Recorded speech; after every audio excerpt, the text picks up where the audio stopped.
20 लाख करोड़ का आर्थिक पैकेज जो हमारे देश के प्रधानमंत्री श्री नरेंद्र मोदी जी ने दिया यहाँ के देशवासियों को। लेकिन हकीकत क्या है, ज़मीन पे क्या है, आइए इसको समझने की कोशिश करें। आपने देखा होगा पिछले तकरीबन 2 महीने से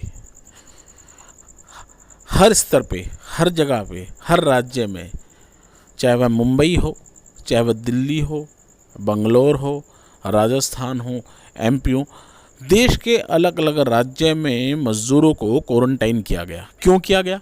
क्योंकि कुछ हमारे डिज़ाइनर पत्रकार बोलते हैं कि अगर यह मज़दूर पलायन करके अपने गांव पहुंच गए, अगर यदि कोरोना वहां फैल गया तो इस संक्रमण को रोकना मुश्किल होगा, नामुमकिन होगा।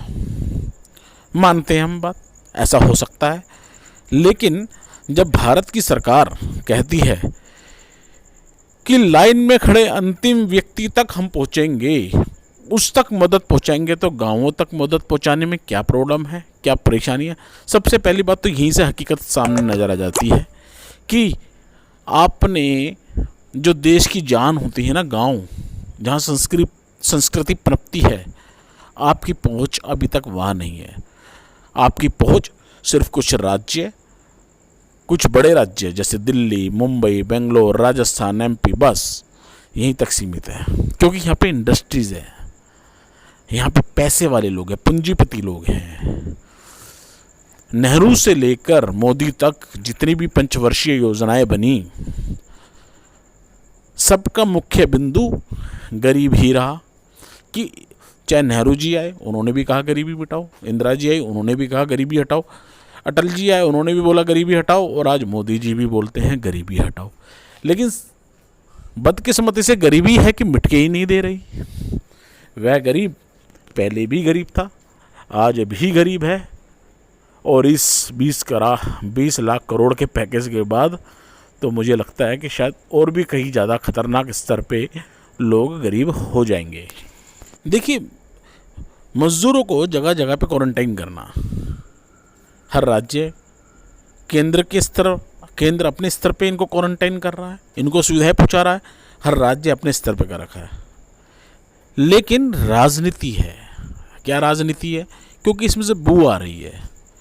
दिन में अगर ये दिन भर में, जो मेरा एक आकलन है, पर व्यक्ति सुबह से शाम तक 70 से 80 रुपये का खाना मैक्सिमम खाता हो, जिसके अंदर चाय, फ्रूट्स, दोनों टाइम का खाना, इससे ज़्यादा का एक व्यक्ति पे खर्चा नहीं आता। मैक्सिमम खर्चा बता रहा हूँ। लेकिन इनके नाम की जो बिल बन के जा रहे हैं ऊपर, कम से कम 250 रुपये प्रति व्यक्ति के हिसाब से बिल फट रहा है रिकॉर्ड के अंदर। 250 रुपये प्रति व्यक्ति। ये जो 20 लाख करोड़ का पैकेज है ना, वो यहीं से निकाला जाएगा। पहले केंद्र लूट रहा है अपने स्तर पे, उसके बाद राज्य सरकारें लूट रही हैं। अरे अगर आपको क्वारंटाइन ही करना था तो इनके राज्य में, इनके गांवों में क्यों नहीं किया गया? यहाँ 14 दिन रखो, फिर वहाँ 14 दिन रखो। क्या खेल है? क्या गरीब होना पाप है क्या? क्या गरीब के अंदर ही सारी बीमारियाँ पैदा होती हैं? क्या ये कोरोना गरीब लेकर आया है? इस देश में लॉकडाउन क्या एक गरीब ने किया है क्या? नहीं। गरीब सबके केंद्र बिंदु है, क्योंकि वहीं से कमाई आती है।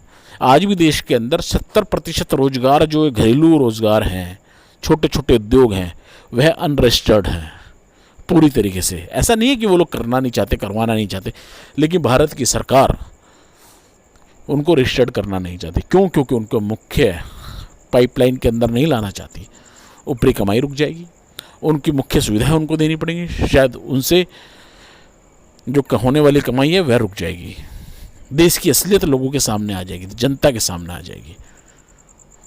सोशल डिस्टेंस, यह सोशल डिस्टेंस मानसिक तौर पे बना दिया गया है।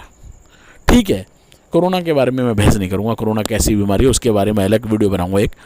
लेकिन मेरा मुख्य सवाल सिर्फ एक है, क्या गरीब होना इस देश में पाप है? नहीं। मेरी खुद ड्यूटी क्वारंटाइन सेंटर में है। रोना नहीं रुक रहा है गरीब व्यक्ति का।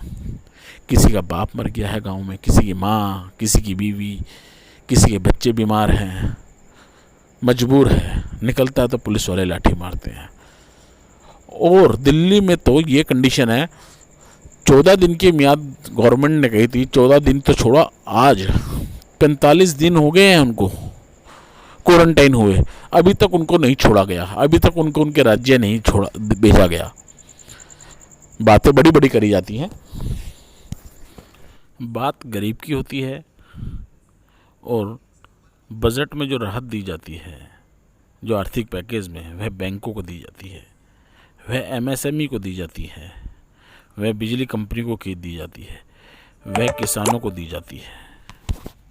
क्या हरियाणा, यूपी, एमपी, राजस्थान में जो प्रवासी मजदूर पलायन कर रहे हैं वह किसान हैं? किसान तो अपने घर में खेती कर रहा है, अपने राज्य में खेती कर रहा है, वह बाहर नहीं है। तो किसको पैकेज आप दे रहे हैं? क्या कोई बिजली कंपनी है आपके ऊपर बिल का बकाया छोड़ती है? 2 महीने रुक के देखिए, आपका बिजली काट दी जाएगी। क्या कोई बैंक वाला आपका लोन माफ़ करता है या उस पर लगने वाला ब्याज माफ़ करता है? आप 2 महीने इंस्टॉलमेंट मत भरिए, आपके घर के बाहर गुंडे खड़े होंगे। क्या कोई भी किसान आपको फ्री में कोई सब्जी देता, कोई अनाज देता है? नहीं।